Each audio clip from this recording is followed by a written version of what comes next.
Instant mix veg pickle. కొంచెం carrot, ఒక 2-3 carrots, ఒక కొన్ని దొండకాయలు, మిర్చి వేసిన బాగుంటుందని, కొంచెం పచ్చి వెల్లుల్లి ఆల్రెడీ పోపు పెట్టేసుకున్నా.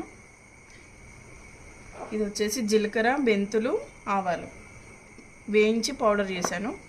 నిమ్మరసం ఒక కాయ నిమ్మరసము, సరిపడినంత కారం, సాల్ట్ అన్నీ కలిపేసుకున్నాం. ఇప్పుడు ఏం రాదు.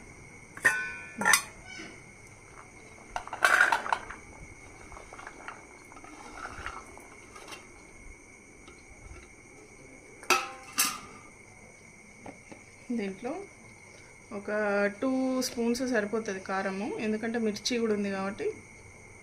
ఇన్స్టెంట్గా కొద్దిగా ఒక 3-4 డేస్ కోసం దోశకి బాగుంటుంది. మెయిన్గా దోశ ఉన్న చపాతీకి అయితే ఎక్సలెంట్. ఇన్స్టెంట్గా చేస్తున్నా, నచ్చితే మీరు కూడా ట్రై చేయండి. సాల్ట్ చూసి వేసుకోండి, నాకైతే ఇది సరిపోతుంది, ఇంకెక్కువ. అండ్ జీలకర్ర, మెంతులు, ఆవాలు పౌడర్. జీలకర్ర 1 స్పూను, ఆవాలు 1 స్పూను, మెంతులు వచ్చేసి కొంచెం చిటికెడు వేసిన.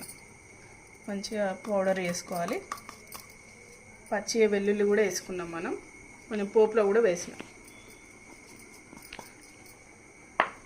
ఫస్ట్ ఇవన్నీ ఒకసారి కలిపేసి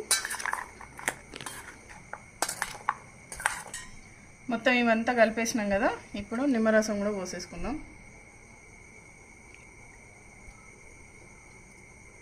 సరిపోతుంది ఒక నిమ్మకాయ, ఎందుకంటే మనం కొంచెమే పెట్టుకుంటాము. ఇది ఎక్కువ స్టోరేజ్ ఉండదు.